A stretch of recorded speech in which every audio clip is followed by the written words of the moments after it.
سلام تماشابینان گرامی، خلاصه خبرهای مهم 8 سپتامبر تاجیکستان و منطقه را از پایگاه خبری بامداد برایتان پیشکش میکنیم. شروع میکنیم از یک نگاه کوتاه به سرخط خبر مهم روز. در این برنامه خبر اولی نشست پرزیدنت های امریکا و آسیای مرکزی مسکو را عصبانی کرده است. بعضا یک پیلوت در اوکراین کشته شده چرخبال می 8 خورشید از تاجیکستان بود. جستجوی فیروز مومنوف برای کمک به فراری دلشودکر سافچک. دعوت سفیر قرقیزستان به وزارت خارجه تاجیکستان در پی سخنان توشیف درباره دعوای زمین. زنی که خوانندگان صنف یک را خواباند بیماری روانی داشته است. و اکنون تفصیلات خبرها.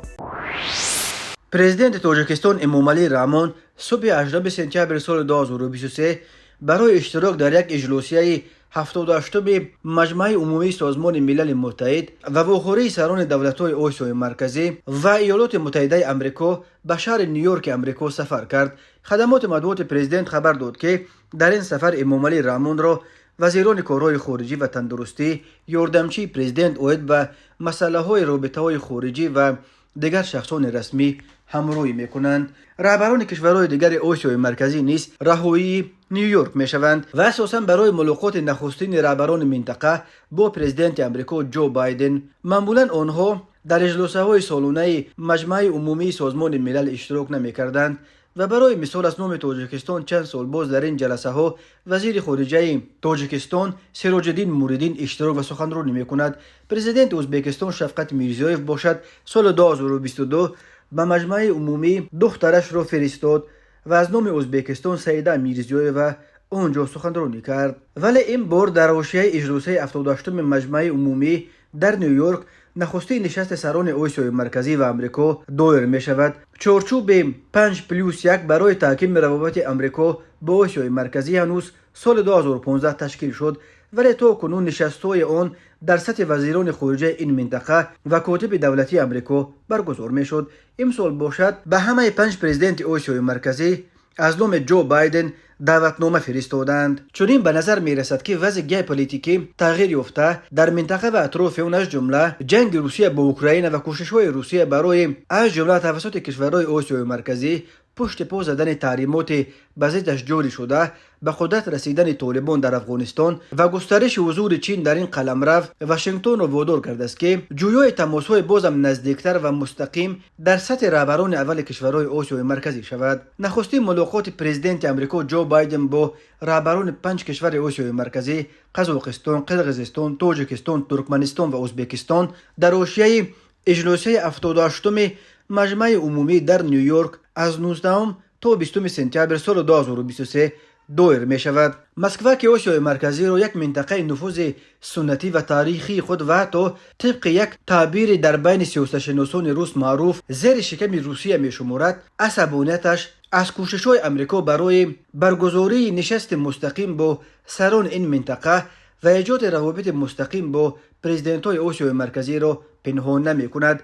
وزیر خارجه روسیه سرگئی لاوروف با اشاره به این نشست اظهار داشت که کشورهای نادوست به شریکان مسکو فشار آورده ایستادند. اگر روی راست بگوییم سخن درباره کوشش‌های با تهدید و شانتاژ وارد کردن متحدان ما به دست کشیدن از همکاری‌های مشروع با روسیه است. ما به اینکه در شرایط فشار بیرونه شریکان ما مجبورند از احتیاط کار بگیرند حسن تفاهم نشان میدیم. البته از طرف ما نیز اقدامات جوابی اندیشیده خواهد شد، گفت لاوروف. البته در روسیه فشنگ‌های برای تاثیر به حاکمان آسیای مرکزی هنوز باقی مانده است که یک فشنگ اعظم قویش میلیون‌ها مهاجر کوری از این منطقه است که هر سال با طلب کار خود را به بازار کوری روسیه میزنند. ولی در عموم مسکو با این جنگ بی‌معنیش به ضد اوکراین خود را در یک حالت بنبست ژئوپلیتیکی انداخته است که برای فشار آوردن به شریکان سنتیش دیگر قوه کافی ندارد و این شریکان هم تا رفت از مسکو خود را دورتر گرفته تلاش دارند تا از این حالت ژئوپلیتیکی به وجود آمده سود اکثر را برآورند.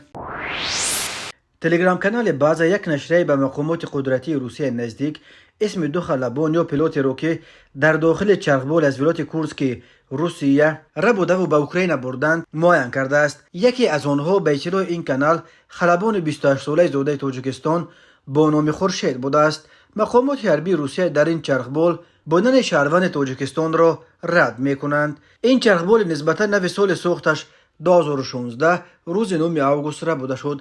تنها روز 7 سپتامبر ریاست جاسوسی ارتش اوکراین تصدیق کرد که این نهاد یک پیلوت روس را برای گذشتن به طرف اوکراین و با خود به اوکراین آوردن چرخبالش مایل کرده است.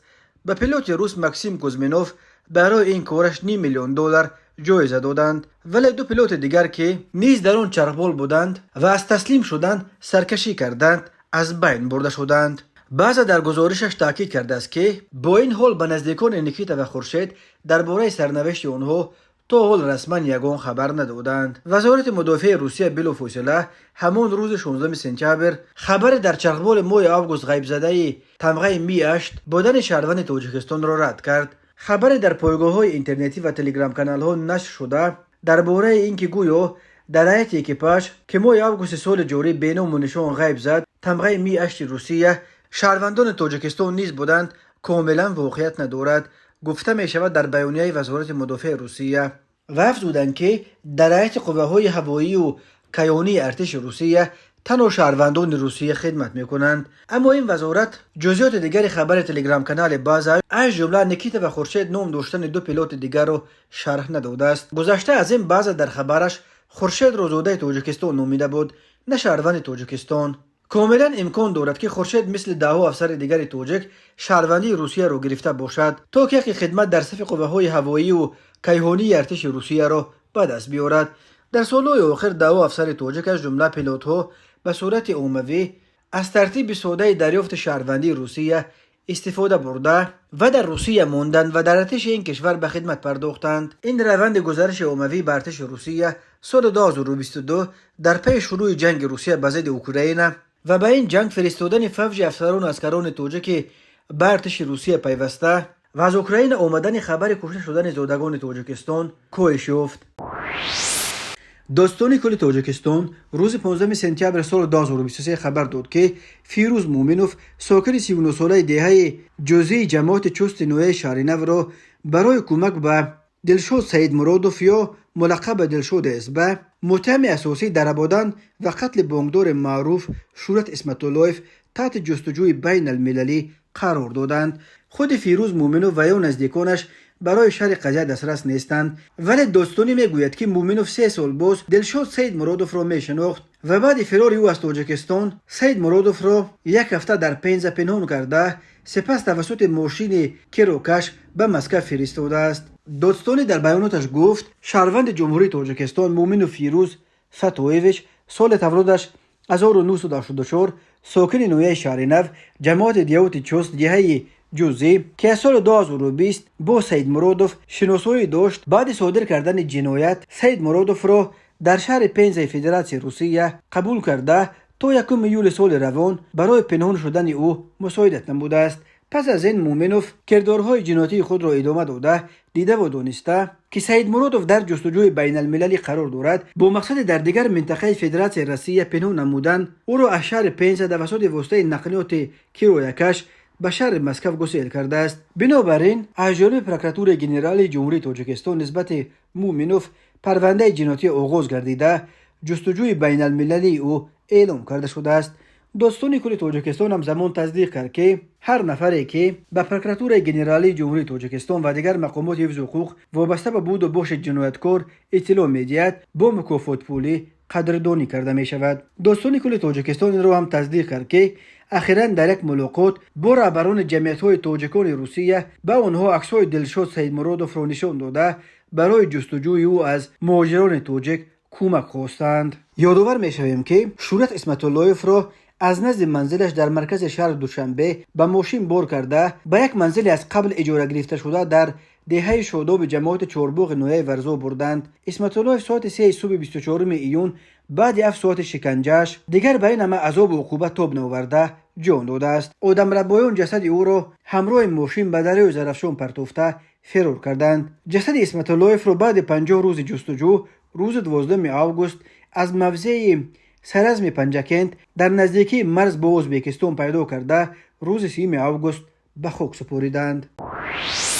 وزارت کارهای خارجه تاجیکستان خبر داد که روز 16 سپتامبر سال 2023 سفیر فوق‌العاده و مختار جمهوری قرقیزستان در جمهوری تاجیکستان ارلان عبدالدایف به وزارت کارهای خارجی دعوت کرده شد. بنا به اطلاعیه رسمی وزارت، ضمن واخوری به سفیر نگرانی جانب تاجیکستان وابسته به احضار شخص منصبدار بلندمقام دولتی قرقیزستان در رابطه به مسائل سرحدی تاجیکستان و قرقیزستان که 15 سپتامبر سال روان در فضای اطلاعاتی انتشار کردید رسانیده شد. طبق گزارش وزارت خارجه تاجیکستان در این ملاقات تاکید گردید که این گونه توضیحات میتواند به روند مذاکرات اوید و دلیمیتاسیا و دیمارکاسیای سرحد دولتی تاجیکستان و قرقیزستان اینچنین اعتماد طرفین ضرر جدی رساند. وزارت خارجه تاجیکستان مشخص نکرده است که سخن درباره اظهارات کدام شخص منصبدار بلندمقام دولتی قرقیزستان می رود، ولی روز 15 سپتامبر در یک مراسم بخشیده به سالگرد یکمین خونین‌ترین مناقشه مسلحانه در مرز تاجیکستان و قرقیزستان در بادکند، رئیس کمیته دولتی امنیت ملی قرقیزستان قمچبک توشیف اظهار داشت که اگر تاجیکستان از دعوای زمین نسبت به قرقیزستان دست نکشد، در بشکک نیز بر اساس اسنادی که اخیراً پیدا کردند می توانند دعوای جوابی پیش بیارند و برگردانیدن زمین‌های به تاجیکستان داده شده قرقیزستان را طلب کنند. توشیف در صحبت با ژورنالیستان حادثه سال گذشته را عمل تجاوزکارانه نامید و اظهار داشت که از این به بعد ما به چنین تجاوز را نخواهیم داد. او همچنین گفت که تاجیکستان قبلا از قرقیزستان دعوای زمین کرده است. ما جوابشان دادیم که نباید چنین دعواها در بین باشند. اخیراً ما اسناد نوی پیدا کردیم که بر اساس آنها بسیاری از زمین‌های قرقیزستان به اختیار تاجیکستان گذاشته شدند. ما می توانیم این را با سندهای تاریخی و حقوقی اثبات کنیم. اگر کشور همسایه از دعوای قلمرو دست نکشد، ما همچنین دعوا پیش خواهیم آورد. اظهار داشت توشیف. او در این باره تفصیلات دیگر نداد و نگفت که سخن درباره چه اسنادی می رود و توشیف مشخصاً کدام زمین‌ها را از دست تاجیکستان پس گرفته نیست. این رد و بدل‌ها در سالگرد یکم خونین‌ترین مناقشه در مرز دو کشور در حالی است که در 2 سال اخیر 2021 و 2022 در نتیجه ضدخوردهای مسلحانه در مرز دو کشور دست کم 240 نفر کشته شده، حدود 750 نفر از هر دو جانب زخمی شدند. تماشابینان عزیز، یادآور می‌شویم خلاصه مهمترین اخبار تاجیکستان را از پایگاه خبری بامداد تماشا دارید. برنامه را ادامه می‌دهیم. خدمات مطبوعات ریاست معارف ولایت ختلان در شر ویدیوی در شبکه‌های اجتماعی پخش شده یک زن که خوانندگان خردسال را در صنفخانه مجبور می‌کند که سرشان را در روی پرده بالای دستانشان گذاشته خواب روند، گفت که این حادثه در حقیقت روز 15 سپتامبر سال 2023 در مکتب رقم 23 دهه سر اوبه نویه حمدانی رخ داده است و زنی که این کار را کرده است بیماری روانی دارد. به اطلاع ریاست معارف ختلان چگونه خواباندن خواننده ها را خود این زن به نوار گرفته است.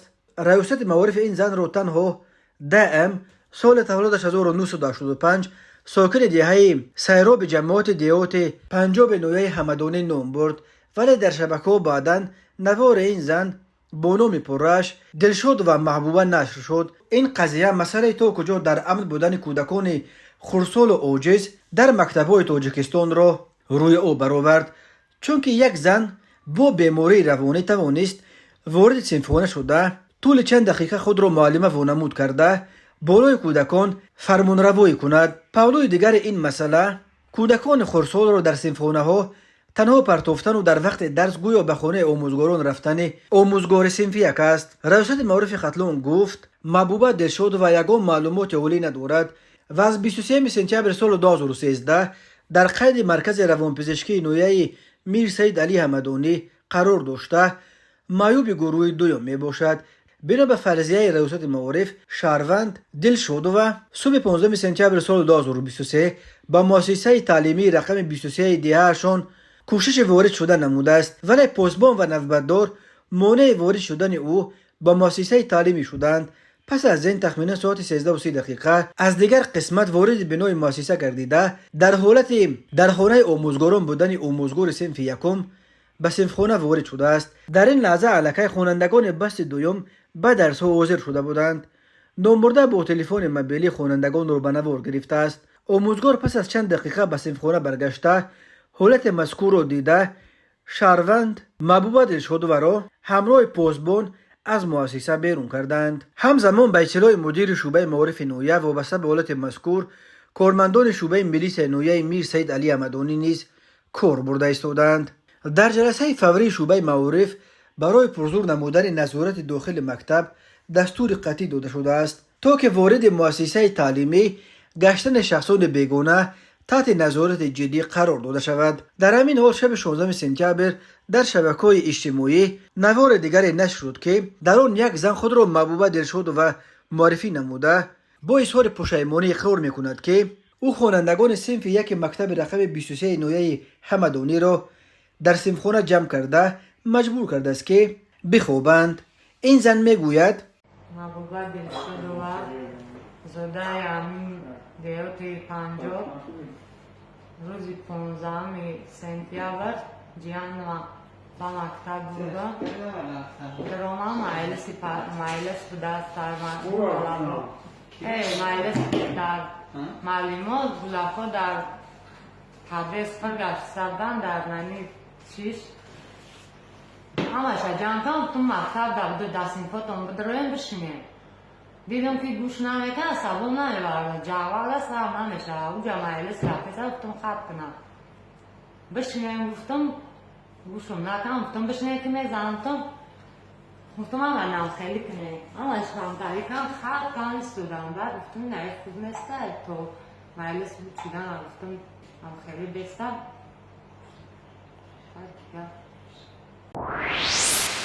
روز 17 سپتامبر سال 2023 تقریبا ساعت 11 دو همک دختر از موضع شرشره در کنار شهر پنجکند خود را از بالای پول غریبک به دریای زرافشان پرتافتند. جسدهای آنها را بعد قریب 6 ساعت جستجو لولیهای ساکن پنجکند از دریا بیرون آورده به نزدیکانشان سپاریدند. از بس که دست و پای دخترها بسته بود خویش و تبار آنها اول گمان کردند که شاید آنها را کسی دست و پایشان را بسته به دریا پرتافته باشند. اما لحظه خود را به دریا پرتافتن این دو دختر به دوربین ویدیو کامرای نظارتی که در بالای پول غریبک نصب کرده شده است افتاده است.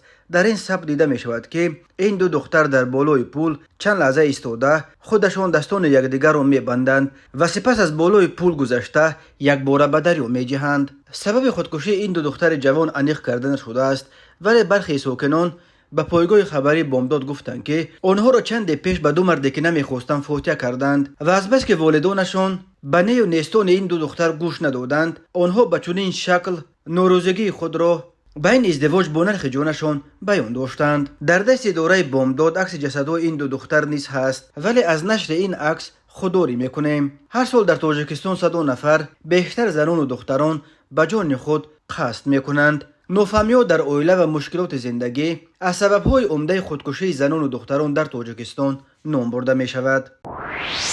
بانک ملی تاجیکستان خبر داد که با مقصد با پول نقد تامین نمودن اقتصاد کشور با قرار ریاست بانک ملی از 13 سپتامبر سال 2023 تحت رقم 95 تنگه‌های سامانی و درم سال ساختشان 2023 با ارزش نمینالی 1.35 سامانی و 20.50 درم به معاملات برآورده شدند.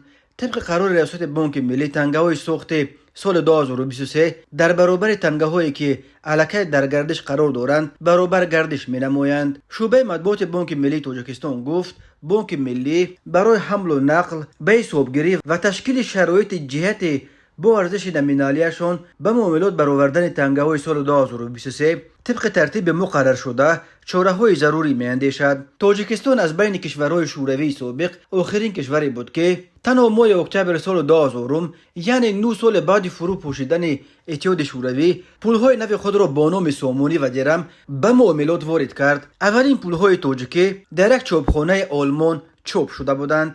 تا سال 1995 معاملات پول در تاجیکستان با پولهای کونه روبل باز مانده از زمان شوروی صورت می گرفت.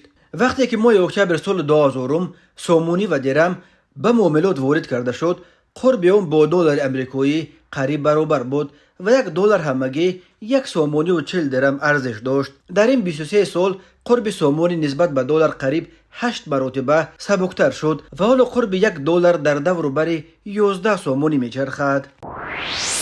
کمیته حالتهای فوق‌العاده تاجیکستان با استناد به معلومات خدمات گیوفیزیکی اکادمی ملی علم‌های جمهوری خبر داد که شب 17 سپتامبر سال 2023 ساعت 21 و 23 دقیقه در قلمرو تاجیکستان با یک زمین لرزه رخ داده است. مرکز زمین لرزه در 334 کیلومتری جنوب و شرق دوشنبه و 58 کیلومتری غرب خوروغ جایگیر شده.